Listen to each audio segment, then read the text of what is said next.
Ako dieťa som bol vyberavý jedák, tak ako väčšina detí predpokladám. Lenže podľa mojich rodičov moje stravovanie presiahlo bežné, ja nepapám brokolicu a zmenilo sa na úplné odmietanie čohokoľvek, čo malo výživovú hodnotu.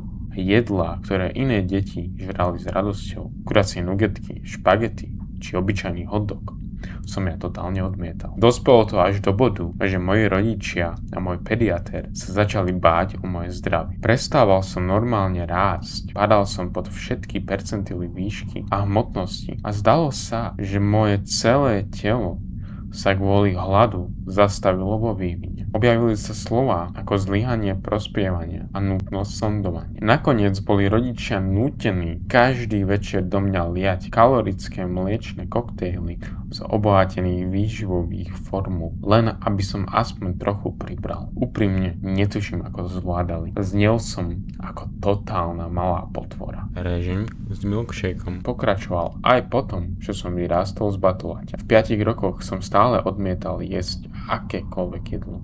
Aj keď ma rodičia posielali spať hladného. Za to, že som odmietol čo i len ochutnať večeru. Bol som stále drobný, slabý a často v nemocnici kvôli doslova vyhľadovanému telu. Rodičia boli presvedčení, že si pre mňa raz príde sociálka, lebo som vyzeral ako dieťa z koncentračného tábora. Našťastie boli v neustálom kontakte s lekármi, takže bolo jasné, že to nie je zanedbanie, ale moja tvrdá hlavosť. V 6 rokoch, keď som mal nastúpiť do školy, som stále pôsobil ako 3-ročné dieťa, fyzicky, ale aj mentálne. Môj vývin bol jednoducho zničený nedostatkom potravy. Pamätám si deň, keď som objavil jedlo, ktoré som skutočne chcel jesť. Bol 22. september 1997. Sedel som v detskej sedačke na nákupnom vozíku, pretože moje slabé nohy nevydržali dlhšie chodiť. Mama vyzerala vyčerpane, úplne bez života, ako tlačila vozík po malom obchode a snažila sa nájsť čokoľvek, čo by ma nalákalo. A vtedy som to uvidel. Fľašu džem. Džem som už skúšal a nenávidel som ho. Sladký, lepkavý, hnusný, ale tento vyzeral inak. Bola to sklenená fľaša s bielou etiketou. Domáci džem pani Williamsovej. Ukázal som na ňu. Mama nechápavo pozrela. Potom, ako by ju niečo pichlo. Ty chceš toto? Chceš to skúsiť? Prikývol som. Mama zobrala ten džem tak rýchlo, že som ju snáď prvýkrát videl prejaviť iskru energie a dokonca sa usmiala. To som nevidel už veľmi dlho. A hneď sme išli domov. Ani sme nedokúpili ostatné potraviny. Mama sa bála, že si to rozmyslím. Posadila ma k stolu, otvorila džem a nabrala mi lyžičku. Bol hlboký, krvavo červený. Leskol sa. Ochutnal som. Ten pocit sa nedá opísať. Ako by všetky endorfíny sveta vybuchli naraz. Najlepšie, čo som kedy cítil. Lyžička zmizla za sekundu. Pýtal som si ďalšie. Mama plakala od šťastia. Nasledujúce 2 týždne som jedol už len džem. Ráno, obed, večer a potom môj milkshake pred spaním. Rodičia boli v 7.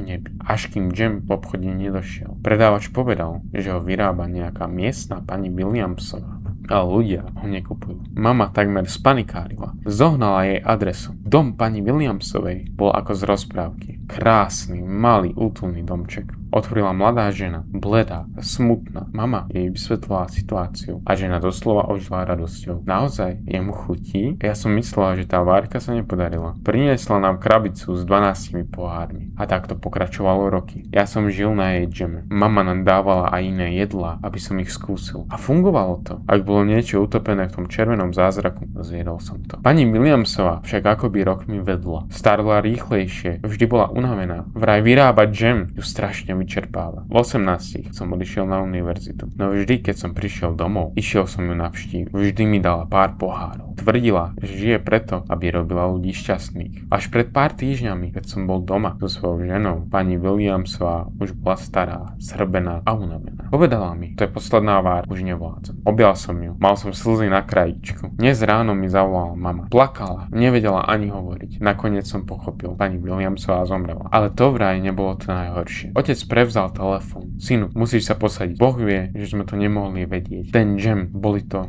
deti. Ježiši Kriste, Boli to deti, jej vlastné deti. Pani Williamsová rok predtým potratila a z toho psychicky skolabovala a rozhodla sa použiť plod do džemu. Varila ho s ovocím, pretierala cez sito, aby tam neboli žiadne kúsky. Preto bol džem tak dokonale hladký, preto ho bolo tak málo, preto trvalo tak dlho spraviť jednu várku. A keď jej prvá várka vyšla, rozhodla sa to opakovať. 20 rokov. Každý rok otehotnela cez prostitúciu. Každý rok potratila medzi 12. až 20. týždňom. A z každého spravila džem. Moji rodičia to roky veselo dávali svojmu synovi. Myslia si, že je to zázračné jedlo. Po telefonáte som zišiel do pivnice. Otvoril krabicu s 12 poslednými pohármi. Na spodku bola obálka. Bola tam kartička s receptom. Je odkaz pre mňa. Hore v kuchyni bola moja žena v 12. týždni tehotenstva. Usmiata. Robila si pražnicu. Pohľadil som jej brúško a v hlave mi ostala len jedna otázka. Možno, ak ju dostatočne presvedčím, možno aj ona pre mňa spraví džem.